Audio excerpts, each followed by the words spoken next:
Amén. Que Dios les bendiga, hermanos. Les saludo en el amor de Cristo. Como ya les informé por el WhatsApp, por razones de fuerza mayor tuvimos que postergar la transmisión en directo, así que lo tengo que dejar grabado ahora. Son las 12:30 de la noche, así que lo voy a dejar grabado para que mañana lo puedan ver en el transcurso del día, ¿ya? Vamos a orar primero. Padre eterno, te damos las gracias por este tiempo de un regalo, Señor, para seguir creciendo en tu palabra. Ayúdanos a fortalecernos, Señor, a aprender y a poder, Señor, instruirnos en este tiempo que tú nos regalas, Señor, para hacerlo. Te lo pedimos en el nombre de Jesús. Amén. Bien, busquemos en el libro de Romanos, esto estamos viendo del capítulo 11. Vamos a terminar con este capítulo 11, desde el capítulo 25 hasta el final, ¿cierto? La restauración de Israel. Lo vamos a leer completo y lo vamos a analizar, ¿cierto? Dice así: la restauración de Israel. Porque no quiero, hermanos, que ignoréis este misterio, para que no seáis arrogantes en cuanto a vosotros mismos, que ha acontecido a Israel endurecimiento en parte, hasta que haya entrado en la plenitud de los gentiles, y luego de Israel será salvo, como está escrito: vendrá de Sión el libertador, que apartará de Jacob la impiedad, y este será mi pacto con ellos, cuando yo quite sus pecados. Así que en cuanto al Evangelio, son enemigos por causa de vosotros, pero en cuanto a la elección, son amados por causa de los padres, porque irrevocables son los dones y el llamamiento de Dios, pues como vosotros también en otro tiempo erais desobedientes a Dios, pero ahora habéis alcanzado misericordia por la desobediencia de ellos. Así también, estos ahora han sido desobedientes para que por la misericordia concedida a vosotros, ellos también alcancen misericordia, porque Dios sujetó a todos en desobediencia para tener misericordia de todos. Oh profundidad de la riqueza de la sabiduría y de la ciencia de Dios, cuán insondables son sus juicios e inescrutables sus caminos. Porque ¿quién entendió la mente del Señor? ¿O quién fue su consejero? ¿O quién le dio a él primero para que le fuese recompensado? Porque de él y por él son todas las cosas. A él sea la gloria por los siglos de los siglos. Amén. ¿Cierto?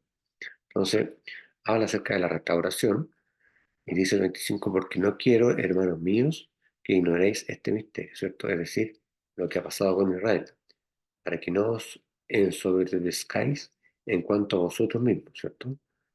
¿Por qué? Porque los gentiles no fueron incluidos por ningún mérito, ¿cierto? Ni por ninguna justicia de su parte, sino estrictamente por la gracia de Dios, ¿cierto? El plan de salvación. Que la ceguera en parte ha acontecido en Israel hasta que haya entrado en la plenitud de los gentiles, ¿cierto? Se refiere a la iglesia, eh, y después dice el 26: y luego todo Israel será salvo, ¿cierto?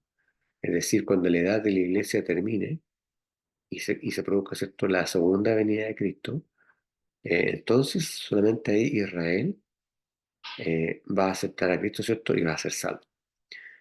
Como está escrito, ¿cierto? Que esto está en Isaías 27:9: vendrá de Sión el libertador, ¿cierto? Se refiere a Jesucristo, que quitará de Jacob la impiedad. Y el 27 dice: y este es mi pacto con ellos, ¿cierto? Cuando habla de pacto se refiere a una promesa. Cuando quite sus pecados, ¿cierto? Sabemos que esto va a ser, se va a realizar en la segunda venida del Señor, ¿cierto? Eso está profetizado también por Zacarías 13:1.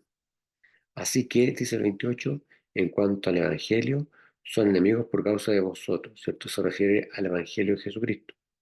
Pero en cuanto a la elección, son muy amados por causa de los padres, ¿cierto? Está hablando del llamamiento. Y el 21 dice: porque irrevocables son los dones y el llamamiento de Dios, ¿cierto?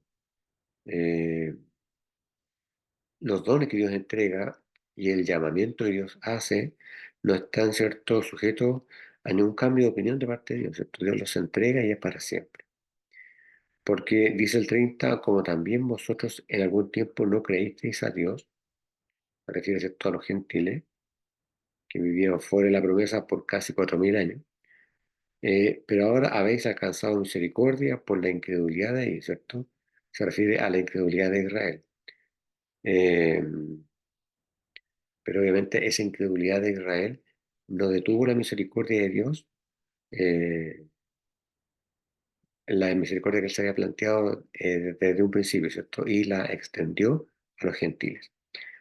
El 31 dice así también, estos ahora no han creído, ¿cierto?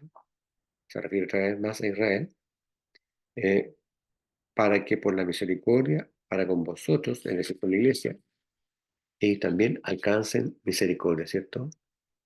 Es decir, que la misericordia que se extendió a nosotros los gentiles, al final de los tiempos, ¿cierto? O mejor dicho, cuando venga Jesucristo nuevamente, se va a devolver también a Israel, ¿cierto?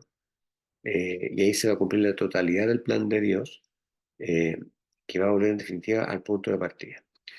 Y el 32 dice, porque Dios encerró a todos en incredulidad, ¿cierto? Tanto judíos como a gentiles, para tener misericordia de ellos, ¿cierto? Eh, es decir, Dios nos trató como una familia, ¿cierto? Tanto judío como gentil, ¿verdad? Y el 33 en adelante habla acerca de la grandeza de Dios, ¿cierto? Dice, oh profundidad de las riquezas de la sabiduría y del conocimiento de Dios, ¿cierto? Por supuesto que la profundidad del conocimiento de Dios va más allá, ¿cierto? De nuestra comprensión, ¿cierto? No podemos llegar a entender la perfección del Señor. Cuán incomprensibles son sus juicios e inescrutables sus caminos, ¿cierto? ¿Por qué? Porque los juicios de Dios no pueden ser entendidos por el intelecto humano, solamente por la revolución que viene de parte del Espíritu, ¿cierto? Y el 34 dice, porque ¿quién entendió la mente del Señor? ¿Cierto? Eh, Solamente por medio de la revelación del Espíritu Santo se puede entender la mente del Señor. ¿O quién fue su consejero? ¿Cierto? Nadie puede ser consejero de Dios. ¿O quién le dio a él primero? ¿Cierto? Para que le sea pagado. Y el 36 dice, porque de él, ¿cierto? Se refiere a la creación, y por él se refiere a su conocimiento perfecto, y en él se refiere a su presencia que está en todas partes, son todas las cosas, ¿cierto? Él solo es la primera causa. A él sea la gloria por los siglos de los siglos, ¿cierto? Amén. ¿Por qué? Porque Dios solamente se merece toda la gloria, ¿verdad?